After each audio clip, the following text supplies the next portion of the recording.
Here's a truth most people never see clearly. An avoidant person doesn't panic when they're losing someone they never really cared about. The panic only shows up when a connection starts becoming real enough to actually change them. And most people miss this entirely, because avoidant fear rarely looks like the fear we've been taught to recognize in movies. It doesn't always show up as crying, begging, chasing, or dramatic confessions. Sometimes it looks like a delayed reply the morning after an intimate night. Sometimes it looks like someone suddenly becoming impossibly busy right after they opened up emotionally. Sometimes it looks like a person staring at your message for an hour, typing something out and deleting it over and over, not because they care too little, but because they care far more than they know how to handle. And that's what makes this whole dynamic so psychologically disorienting.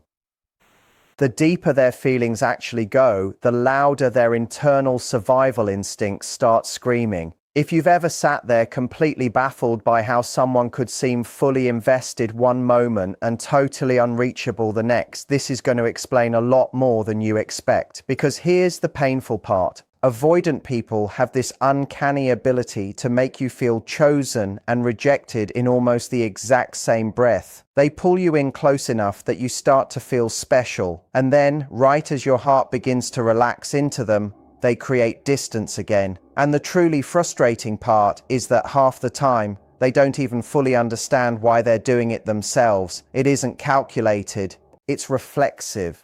One of the biggest misreadings of avoidant people is assuming they're fearless simply because they come across as calm, independent, detached, or emotionally self-sufficient. But emotional distance isn't always confidence. Often it's protection. It's something a person builds after learning, somewhere along the way, that depending on others simply isn't safe. So when real love actually shows up in their life, it doesn't just bring excitement, it brings exposure. Suddenly there's someone whose opinion genuinely matters, someone capable of hurting them, someone who can see past the mask they've spent years carefully perfecting. And that changes absolutely everything. What once felt light and casual now starts to feel emotionally dangerous. The connection begins carrying real weight, and avoidant people are deeply, viscerally uncomfortable carrying emotional weight they can't fully control. That's why genuine love tends to activate anxiety in them rather than clarity. Their nervous system starts interpreting intimacy itself as risk. The closer someone gets emotionally, the louder their internal alarm bells ring. Not because the connection is bad, but because attachment itself starts to feel overwhelming. Deep down, a lot of avoidant people associate dependence with pain, disappointment, shame, or the loss of their own sense of self. So even while genuinely wanting love, part of them is simultaneously scanning for the nearest exit. That's the contradiction that trips people up so badly.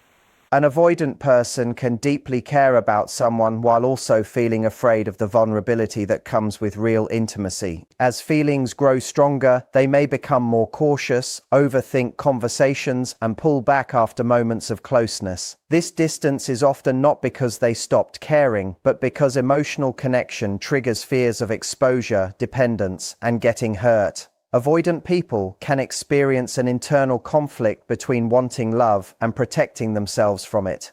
They may move closer when they feel safe, then retreat when emotions become overwhelming. This creates a confusing hot and cold pattern where their feelings may remain, but fear causes them to create distance. The painful part is that their withdrawal can feel like rejection to the other person, even when it is actually a way of managing their own emotions. Understanding this pattern helps explain why closeness can sometimes bring both connection and fear at the same time.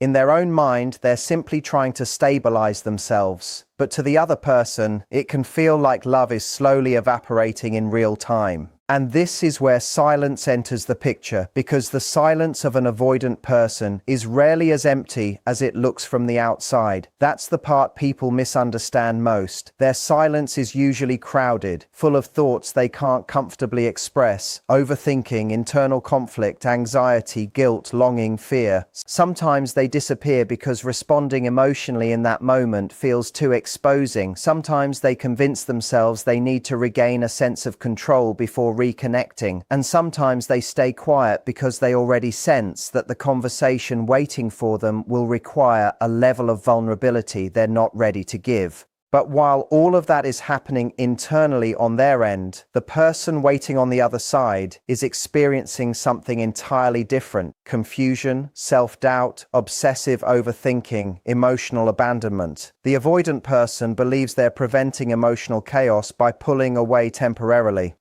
But the silence itself becomes the chaos, especially because avoidant people often return acting strangely calm afterward, almost as if nothing happened at all. That emotional reset can feel genuinely surreal. One moment there was intense emotional distance, and then suddenly they're sending memes, chatting casually, being playful again, as though the withdrawal never even occurred. But there's something important happening underneath that behavior worth understanding. Avoidant people compartmentalize their emotions in order to survive the overwhelm, and once they create distance and regulate themselves internally, they often reconnect only once the intensity feels manageable again. The problem is they rarely explain this process out loud, which leaves the other person trying to decode an emotional pattern with absolutely no map to follow. And maybe one of the most confusing experiences of all is watching someone share an incredibly intimate moment with you and then act strangely, almost too normal, right afterward. You might have one of the deepest conversations of your entire relationship together. They finally open up. They admit fears, childhood wounds, insecurities, feelings they never normally share with anyone. Maybe there's a tenderness in their voice you've genuinely never heard before. Maybe, just for one night, they stop running emotionally and actually let themselves be seen. And in that moment, you believe something has fundamentally shifted between you. But then the next day comes and they act casual, detached, light-hearted, almost as if none of it touched them at all. That contrast can feel devastating because it makes you question whether the moment meant anything real to them in the first place. But often, that very emotional reset is exactly what reveals how real the moment actually was. Avoidant people struggle to stay emotionally exposed for long stretches of time because vulnerability creates a level of emotional dependency inside them that feels genuinely uncomfortable. So after opening up deeply, they instinctively try to rebalance themselves by downplaying the intensity of what just happened. Acting casual helps them regain a sense of control. It creates emotional distance from feelings that suddenly became too loud internally. And if you pay close attention, you'll often notice that avoidant people become most emotionally detached right after the moments that mattered to them most, not before, after, because emotional intimacy lingers inside them far longer than they know how to comfortably handle. This is also why avoidant people quietly test the people they're falling for once deeper feelings start forming. Most of these tests are unconscious, but they still shape the relationship in powerful ways. They might withdraw slightly, just to observe how you react. They might become emotionally inconsistent to see whether your own behavior shifts in response. Sometimes they create distance simply because they're trying to answer one terrifying internal question. If I stop performing closeness perfectly, will this person still feel safe sticking around? And underneath that question sits an even deeper fear they rarely say out loud. Will loving someone eventually cost me my freedom, my emotional safety, or my sense of self? So they watch closely. They notice whether affection starts turning into control. They notice whether vulnerability ends up getting used against them later. They notice whether closeness slowly becomes pressure, whether emotional needs slowly become demands. And while the other person experiences all of this as confusing inconsistency, the avoidant person experiences it internally as emotional risk assessment. They're genuinely trying to determine whether intimacy is safe before fully surrendering to it. The irony, of course, is that these tests often damage the very safety they're searching for, because emotional unpredictability tends to breed insecurity in relationships rather than trust. But fear doesn't behave logically. Fear behaves protectively, and avoidant people are usually trying to protect the exact parts of themselves that they learned long ago were unsafe to expose. This becomes especially obvious once affection starts entering the relationship more deeply. Compliments that would make most people feel warm and loved can make an avoidant person visibly uncomfortable. Intense emotional reassurance can actually make them pull back slightly instead of relaxing into it. Genuine admiration can make them deflect, joke, change the subject, or downplay the moment entirely. To someone who loves openly, this reaction is baffling. Why would anyone resist the very thing most people crave? But for avoidant people, being emotionally seen too clearly can feel deeply exposing. Affection forces them into emotional presence. It strips away the distance they've relied on for years to feel protected. When someone looks at them with genuine love, it becomes so much harder to hide behind independence, logic, or emotional self-sufficiency. Suddenly they're face to face with the reality that another human being genuinely matters to them too. And that realization is terrifying because love creates real emotional stakes. The more loved they feel, the more aware they become of everything they stand to lose. So instead of relaxing fully into affection, part of them instinctively braces against it. Not because they don't want the love, but because love touches the exact wounds they've spent years trying not to feel.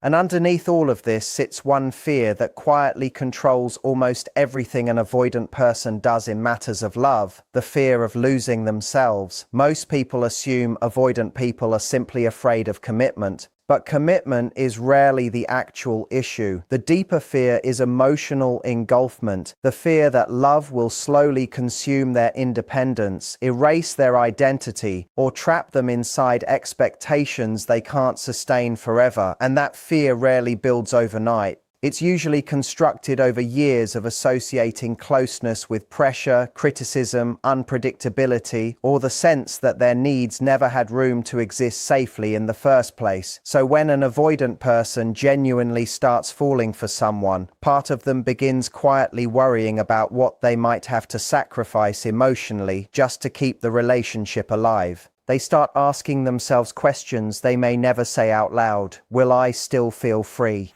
Will I eventually disappoint this person? What happens if I can't give them what they need? What if love slowly curdles into obligation? And these thoughts create real internal tension because the avoidant person genuinely does want connection. They want the comfort, the loyalty, the warmth, the emotional safety that love can bring. But they also fear disappearing inside it. That's why avoidant people so often become overwhelmed the moment relationships start feeling emotionally serious. The relationship stops feeling like an experience and starts feeling like permanence.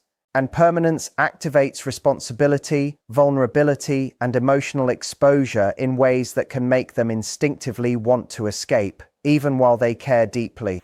What makes all of this even more confusing is that avoidant people often care in ways they never openly admit.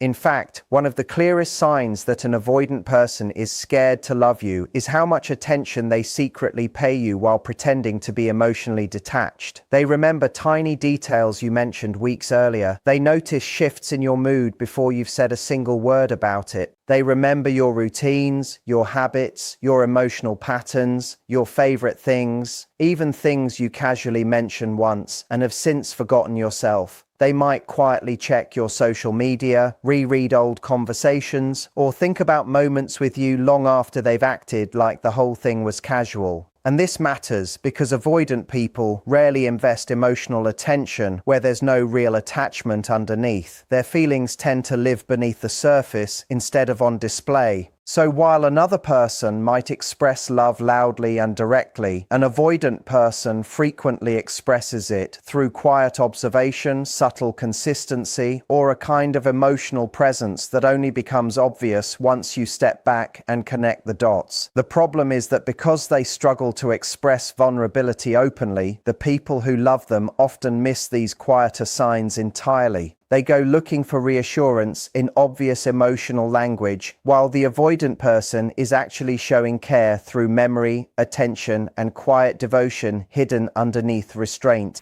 The reason that restraint feels so natural to them usually goes far deeper than the current relationship.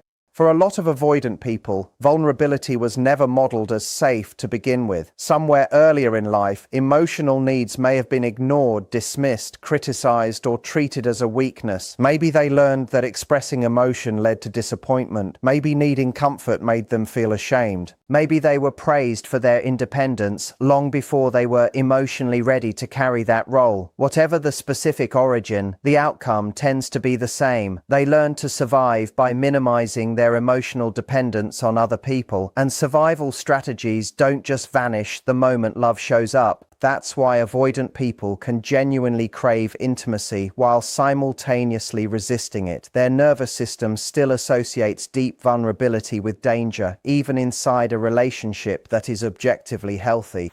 So when someone truly starts getting close to them emotionally, those old protective patterns fire up automatically. They pull back. They intellectualize feelings instead of actually sitting inside them. They distract themselves with work, routines, responsibilities, or anything else that creates a little distance from what they're actually feeling. And sometimes they genuinely hate themselves for it because part of them knows they're hurting the very person they care about. But fear that's been conditioned over years doesn't switch off through logic alone. The body remembers emotional danger long after the mind is ready for connection. This is exactly why the closer you get to an avoidant person, the more complicated their behavior can become. People generally assume that healthy relationships naturally create more security as time goes on.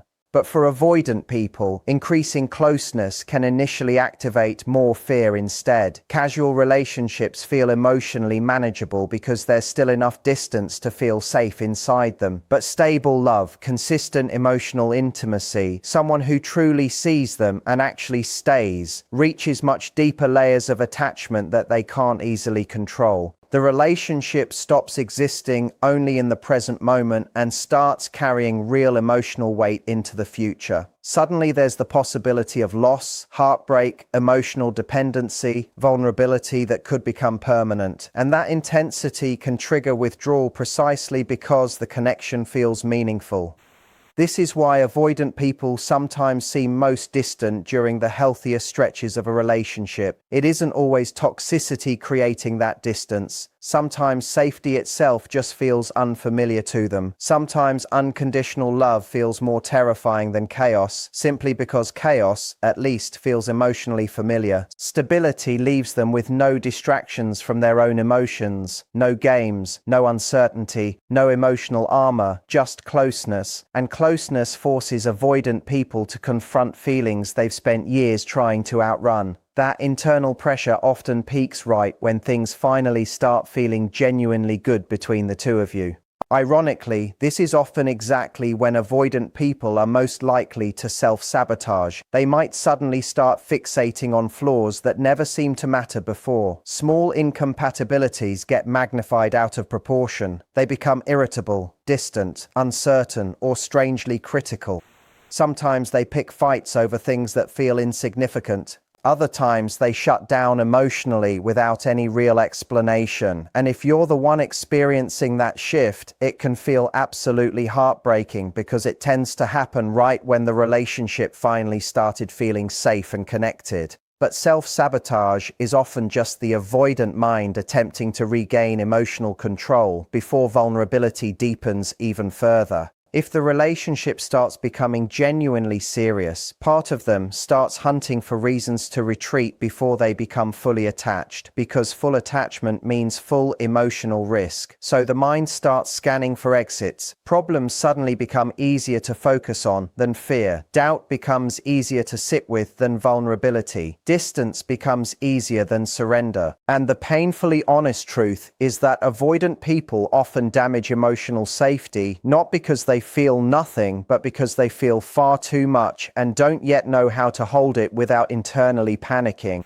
And strangely enough, it's often in distance that avoidant people finally feel the full weight of their own emotions. This is one of the most misunderstood parts of avoidant attachment because from the outside, it can look like they move on effortlessly. They create space, go quiet, disappear emotionally, and people assume that silence equals detachment. But distance affects avoidant people very differently than most assume. When they're physically or emotionally close to someone they genuinely care about, the pressure of vulnerability can overwhelm their entire nervous system. Their defenses stay activated. Their mind stays busy trying to regulate closeness, expectations, emotional exposure, and the fear of losing control over themselves. But once distance enters the picture, some of that pressure temporarily lifts. And in that quieter emotional space, the feelings they suppressed during closeness often start surfacing more clearly than ever.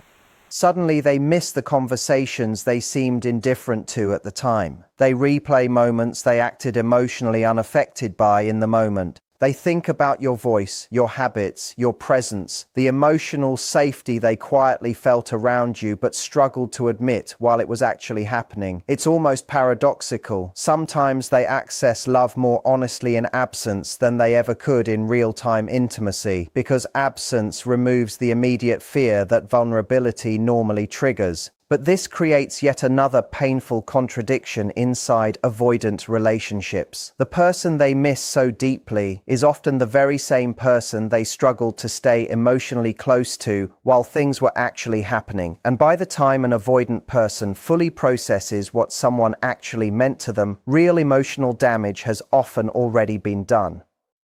This is also why people so often confuse avoidant fear with plain disinterest. And to be fair, sometimes disinterest really is what's happening. Not every emotionally unavailable person is secretly terrified of love. But there is usually a real, meaningful difference between someone who simply doesn't care and someone who is scared of caring too much. Indifference tends to feel flat, predictable, and emotionally disconnected from start to finish. Fear, on the other hand, creates contradictions. An avoidant person who is genuinely scared of loving you tends to behave in emotionally inconsistent ways because there's real internal conflict happening underneath the surface. They pull close, then retreat. They remember every small detail while pretending not to care at all. They create distance but keep quietly checking back in emotionally. They become overwhelmed after real intimacy instead of during meaningless, low-stakes interactions.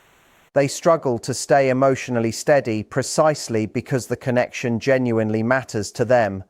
And perhaps the most painful sign of all is this: avoidant people often give you brief glimpses of an emotional depth they can't yet consistently sustain. For a moment, the wall disappears entirely, and you finally see the love, the fear, the softness, the emotional intensity hiding underneath their defenses. And then, just as suddenly, the wall goes right back up. That inconsistency isn't always proof of manipulation. Sometimes it's proof that someone genuinely feels something they haven't yet learned how to manage in a healthy way.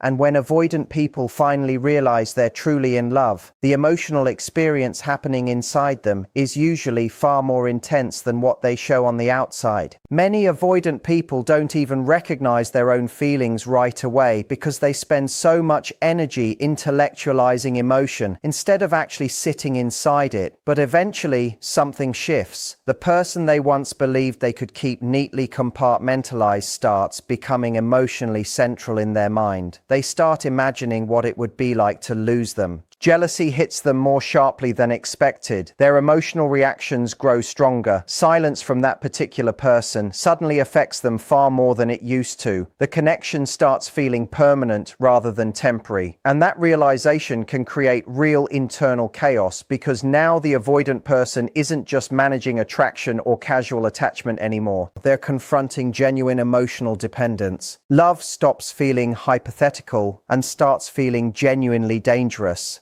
Some avoidant people respond by trying to get even closer. Others respond by running harder than they ever have before. Some become deeply confused because the sheer depth of what they're feeling clashes violently with the defenses they spent years building. They might feel longing and panic at the exact same time, They might crave reassurance while actively resisting it. They might fantasize about closeness while quietly sabotaging it in real life. And perhaps the saddest part of all is that many avoidant people silently grieve relationships while they're still inside them because they already fear the vulnerability that love is creating. Even while holding someone close, part of them is already bracing for the eventual loss. But despite everything we've covered, avoidant people are not emotionally doomed. Fearful patterns are not life sentences. The real question was never whether avoidant people are capable of loving fully. They absolutely are. The real question is whether they're willing to become genuinely conscious of the fears that have been quietly running the show. Because love alone doesn't heal avoidant attachment. Emotional awareness heals it. Accountability heals it. Safety heals it. Consistency heals it. Avoidant people begin opening up more deeply once they stop viewing vulnerability as weakness and start understanding it instead as emotional honesty. They heal once they learn that healthy love doesn't erase identity. It doesn't imprison freedom. It doesn't demand perfection. Genuine emotional safety comes from being able to fully exist as yourself while still staying emotionally connected to another person. And that process takes real time because avoidant people aren't just learning how to love someone else differently. They're learning how to stop abandoning themselves emotionally every single time closeness shows up. They need relationships where communication feels safe rather than punishing, where space can exist without becoming emotional disappearance, where intimacy isn't forced but slowly, patiently built through trust. And most importantly, they need to eventually confront the truth they've spent years avoiding, that independence means very little if it costs them every deep connection they secretly long for. So in the end, when an avoidant person seems scared to love you, that fear is rarely just about you specifically. It's about everything that loving you is waking up inside them. Your presence is reaching emotional places they carefully kept locked away for years. Places tied to vulnerability, dependence, grief, longing, fear, and emotional need. And once those feelings wake up, an avoidant person can no longer fully return to the emotional numbness they once relied on. That's why love changes avoidant people so profoundly, even when they try their hardest to hide it. Real connection forces them into an internal battle between self-protection and surrender, between the instinct to run and the desire to stay, between the version of themselves built purely for survival and the version secretly starving for real intimacy.